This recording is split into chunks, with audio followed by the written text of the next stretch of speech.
Guys, I'm super excited to be here. As you all know, the name is Juanita Paris. Juanita Paris. Anywho, I respond to that. As you all know, this is a place for content creators like myself, aspiring content creators like myself, entrepreneurs who are looking forward to build brands, work with bigger brands, and create impact in today's world. This is what my channel is about. We're building brands, working with bigger brands, and creating impact in today's world. Don't forget to subscribe, like, comment, and share. So today we are doing expectations versus reality. So ever since I got here, my reality and my expectations before I left Ghana. You see, when you're leaving Ghana or Africa and you're coming to the UK, everybody have this whole idea that UK is the land of gold. Even though we all know Africa is the land of gold, I'm just using it as an expression. You know that, like, when you're moving from Africa and you're coming to UK, everybody thinks like, oh, once you get to the UK, your life is going to change, things are going to go well, and you know, you're gonna live the big life and all that. I mean, my life has changed, but it's a gradual process, and then the cultural shock.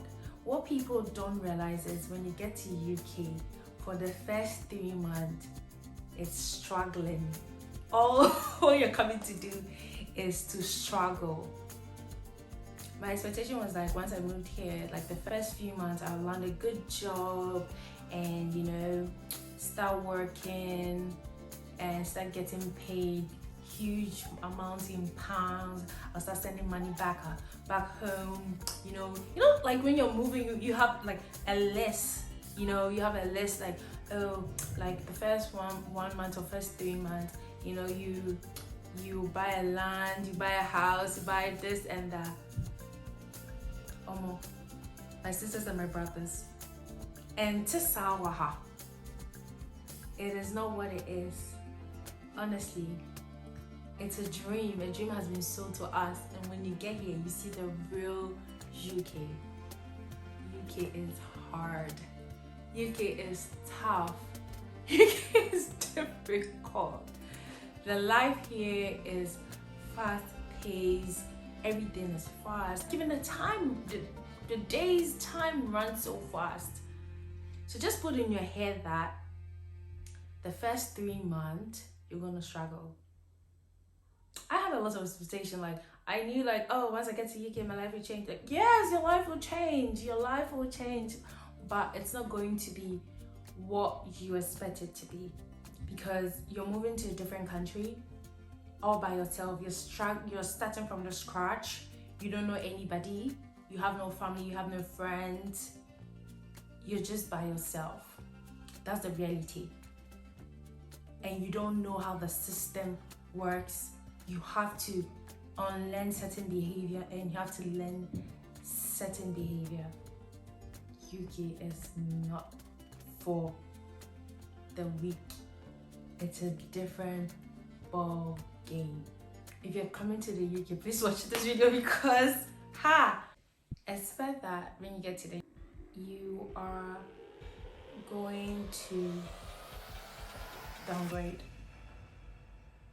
That's a reality. Downgrade in a sense that everything here is expensive, and you would have to, as a student, unless you are rich, even if you're rich, you still to reduce costs, because if you don't, then rent will slash your paycheck into two, before your phone bills, your bus ticket, and also your monthly upkeep.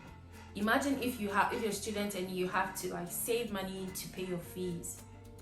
And as a student, you can only work for 20 hours. You can't even do more than 20 hours, because if you do more than 20 hours per week, then your visa will be affected. After your studies, you may not get like your 2 years stay here. So if you want to save money, just keep in your head that you have to look for a shared house or a shared apartment just to save money. Secondly, the UK people are very polite. Very, very polite. Like everything is supposed to be thank you, please. I mean, people are queuing. Like, You come, you meet the queue, you just join. It's not like in Africa, the queue is there. You see somebody who cut across the queue and just, no, we don't do that. Even if you do that here, the person that you cut, like, he or she will not say anything, but once he tries to get into the bus driver will walk you out. That's how systematic everything is, And also, I didn't even know that, like, you have to say thank you to your bus driver or please and those things. Because in Africa, you're going to say thank you to which bus conductor or the bus driver. It's already tag of war because once it sits in the trotro, excuse me, so in Africa, yeah, our buses, we have the small, like, minivans that we call them trotro. So once you sit in that minivan, you're already at war with the driver or the bus conductor. We have two people in the minivan. There's the driver and then there's a bus conductor. The bus conductor is the person that, like, takes the fare. So once it sits in the car, it's already a tug of war between you and then the driver or the bus conductor. So you don't even have time to say thank you to the bus driver or the bus conductor. But here, you have to say please once you get off the bus. Thank you. I mean, the reason why I'm loving is, like, the very first time I saw it, I'm like, what is all this? Why am I even saying thank you to somebody who's just doing his job? But one thing you have to realize is the culture here. Once you get off the bus, you go like, thank you. I'm still laughing because it's really funny. And sometimes when you're not polite, yeah, and then maybe the bus driver, like, mark you, like, you are very rude to you. Even if they see you by the bus stop, they will just drive off and you end up being late for work or school, or you just have to walk. So UK people are very, very polite. One thing you also have to know is loneliness will kill you in this country.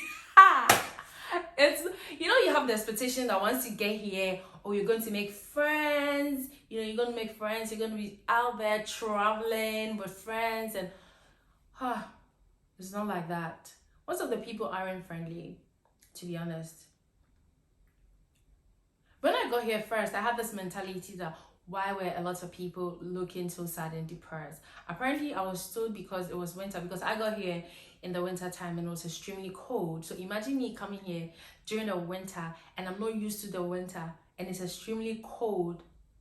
The way I suffered, guys. So most of the people looked so sad, angry and depressed, but, like, I guess, well, they said it was a seasonal thing, but still people are not approachable or that nice. Some people are. I'm not talking for everyone, but some people are not. And even when you smile at somebody, they'll turn around to see if there's somebody behind them that you're smiling to. So just put in your head that if you come to this country, loneliness will kill you. And if you're not the type that is like an extrovert that likes to go out and meet people and talk to people, you'll be in this country and it will be so hard because you wouldn't have any friends and it will be hard, trust me. I was like that, like I'm the type that, like, back at home, I'm the type that I will not talk to you unless you probably say a word to me.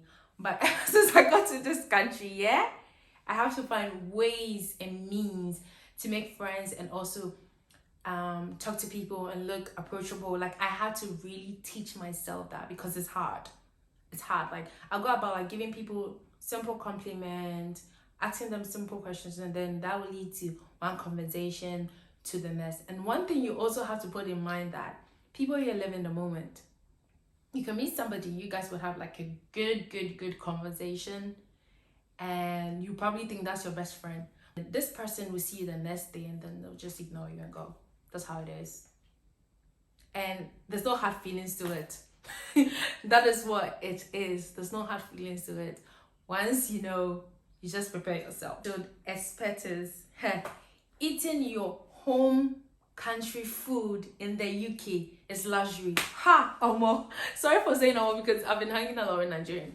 But like eating your home country food in the UK, you must be rich, because it's so expensive, yeah, to go to like an African restaurant to get like an African food, or even to get the food items.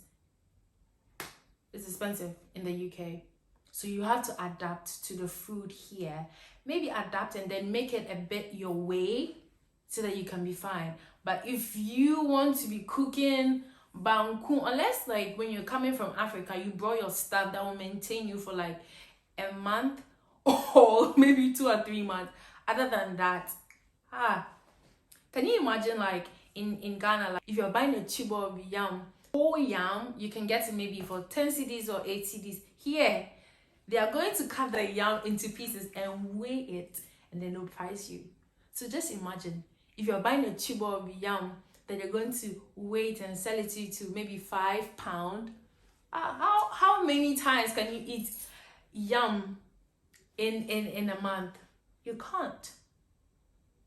One thing you should also know, that when you make friends with English people, do not, I repeat, do not compete with them when it comes to drinking. The English people can drink their ass out. Do not compete with them when they are drinking. Let them drink. Just take your 1 or 2 and just, because they will start drinking as early as 10 or even 9 till midnight, and they'll still be drinking.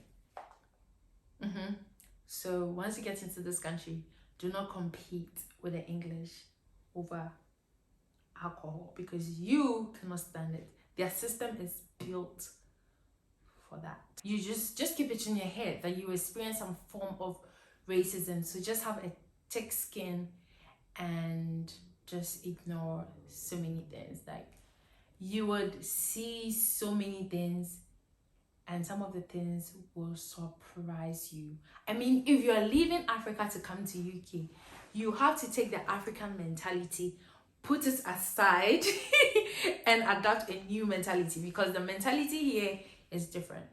Racism is real. You experience it low key, but it's not that bad.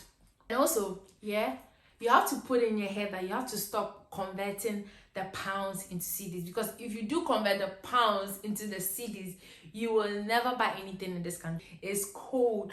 Cold will kill you. Loneliness will kill you. Bills will kill you. Rent will kill you.